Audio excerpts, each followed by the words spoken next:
एक तो ये हमने देखा कि जॉइंट ऑपरेशन था आईएसआई का और सीआईए का, और उसमें इस शख्स को गिरफ्तार करके अमेरिका के हवाले कर दिया जाता है। दौलत इस्लामिया से इसका ताल्लुक है और मुख्तलिफ हमलों में मुलविस है, और ख़ास तौर पे वो वाला हमला जिसमें हमने देखा कि काबुल एयरपोर्ट पर किया गया और उसमें 13 अमरीकी फ़ौजी और 170 के करीब हलाक हुए अफगान शहरी। अब ये सारे मामलात को देखते हुए एक बात तो बड़ा क्लियरली जो अमेरिका से स्टेटमेंट आया उससे ये बात तो पता चल गई कि पाकिस्तान दहशतगर्दी से मुतासरा ममालिक में से है, ना कि वो दहशतगर्दी वहाँ से हो रही है। क्या आप कहेंगे इस बारे में? जी बिल्कुल, मैं समझता हूँ इसमें तो कोई दो राय नहीं है, बल्कि अभी हाल ही में एक बैनुल-अक़वामी थिंक टैंक की जानिब से भी रिपोर्ट जारी हुई है, जिसमें पाकिस्तान को दुनिया के दहशतगर्दी से मुतासरा ममालिक की फहरिस्त में एक अहम तरीन मुल्क के तौर पे रिकॉग्नाइज़ किया गया है। और ये हकीकत है कि आप जानते हैं कि पिछले 23-24 साल में हज़ारों पाकिस्तानी फ़ौजियों ने, अफसरों ने, पुलिस अफसरान ने और सिविलियंस ने जाम शहादत नोश किया है, और पाकिस्तान ने $100 बिलियन से ज़्यादा का माशी नुकसान भी उठाया है इस जंग में, और पाकिस्तान सफ़े अव्वल का इत्तेहादी रहा है इस आलमी जंग में दहशतगर्दी के खिलाफ। दूसरी बात यह है कि पाकिस्तान ने कम वसाइल और कम वक्त के बावजूद इसमें काफ़ी अहम कामयाबियाँ हासिल की हैं, जिसका आलमी बरादरी और आलमी इदारे एतराफ़ भी करते हैं, चाहे वो अक़वाम मुत्तहिदा हो, चाहे आलमी ताकतें हों। तो ये जो हालिया कार्रवाई है, जो कि एक जॉइंट ऑपरेशन था पाकिस्तान और अमेरिका के रियासती इदारों के दरमियान, तो उससे 3 बातें साबित होती हैं। एक बात तो ये साबित होती है कि पाकिस्तान के ऊपर आलमी बरादरी जो है दहशतगर्दी के ख़िलाफ़ जंग में एतमाद करती है, भरोसा करती है, उसके कंट्रीब्यूशन और कुर्बानियों को वैल्यू करती है, और इस रिलेशनशिप को भी वो जारी रखना चाहती है। दूसरी बात ये है कि ये कोई पहला मौका नहीं है, मैं आपके तवज्जुह से बताना चाहूँगा, कि पाकिस्तान अमेरिका के ताउन के नतीजे में किसी दहशतगर्द को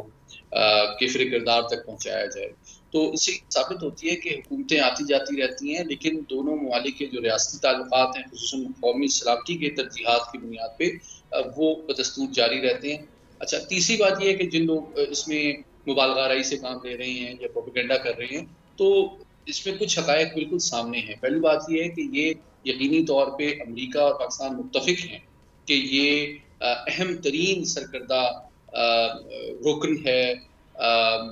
दाइश का, और बराह रास्त इसकी हिकमत अमली और प्लानिंग में मुलव्विस था, जिसके नतीजे में 13 अमरीकी फ़ौजी और 170 के करीब अफ़गानी लुक़्मा अजल बने अगस्त 2021 के हमले में। जी। तो अमेरिका की जो निशानदेही है और पाकिस्तान का जो ऑपरेशन है, उसके नतीजे में इसको किफ़र किरदार तक पहुँचाया गया है। तो ये एक तरह से पाकिस्तान की जो एक ज़िम्मेदार रोल है आलमी बरादरी के सामने दहशतगर्दी के ख़िलाफ़, उसका भी एतराफ़ है, और पाकिस्तान को जो अहमियत हासिल है आलमी अमन सलामती के हवाले से, उसका भी एक बदलती हुई दुनिया के हालात के बावजूद अमेरिकी सदर और उनके नेशनल आने वाले दिनों में जो अभी हम देख रहे हैं अफगानिस्तान से जिस दहशतगर्दी का हमें सामना है, उस जानिब से जो दहशतगर्दी की वेव एक आई है जिसमें कई शहरी जो हैं अब तक अपनी जानें गंवा चुके हैं, तो आप किस तरह से देख रहे हैं इस सिलसिले में अमेरिका और पाकिस्तान आने वाले दिनों में कुछ मुतवक्के है, मुमकिनात में से देख रहे हैं कि ये मिलकर काम करेंगे इस सिलसिले में? जी बिल्कुल, मैं समझता हूँ कि और मैं समझता हूँ कि आने वाले दिनों में पाकिस्तान और अमेरिका के दरमियान इंटेलिजेंस, काउंटर टेररिज्म, इलाकाई सिक्योरिटी के हवाले से ताउन में नुमाया इजाफा और बेहतरी देखने में आएगी, और उसकी 3 बुनियादी वजूहात हैं। पहली बात ये कि ये कोई एक शख्स का इनफरादी ओपिनियन नहीं है, बल्कि एक रियासत की पॉलिसी की तर्जुमानी करता है। सदर ट्रंप ने किसी प्रेस कॉन्फ्रेंस में ये ऐलान नहीं किया, उन्होंने जो है अपनी पार्लियामेंट यानी कि अपनी कांग्रेस के सामने ये ऐलान किया था। दूसरी बात ये है कि फिर नेशनल सिक्योरिटी एडवाइजर जो है, उन्होंने भी पाकिस्तान के नायब वज़ीर-ए-आज़म को इसकी मुबारकबाद दी, और फिर उनके सेक्रेटरी डिफेंस ने भी इसका एतराफ़ किया और पाकिस्तान की तारीफ़ की। तो यूँ लगता है कि